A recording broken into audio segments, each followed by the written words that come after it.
नमस्कार मंडळी, चला आज आपण अंडा भुर्जी बनवूया. तर इथं मी 4 कांदे 4 अंडे घेतले. तर ही बारीक कांदा चिरून घेऊत आपण. कांदा चिरायचा झालेला आहे. गॅसवरती तवा ठेवून त्यावरती कांदा टाकून तेल टाकून एक तांबूस कलर येईपर्यंत कांदा परतून घ्यायचा आहे.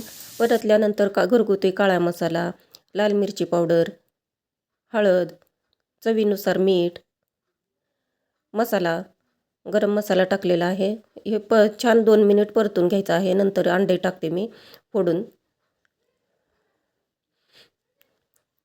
चांगलं मिक्स करून घ्यायचं आहे त्या मसाल्यामध्ये आपले ते अंडे. कमी गॅसवरती 2 मिनिट हे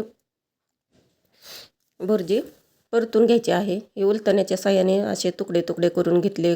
कोथिंबीर टाकलाय. नंतर आता भाकरी बनवून घेते मी. भाकरी झालेल्या आहेत. हे अंड्याची चटणी भाकरीसोबत चपातीसोबत एकदम खमंग व चविष्ट लागते.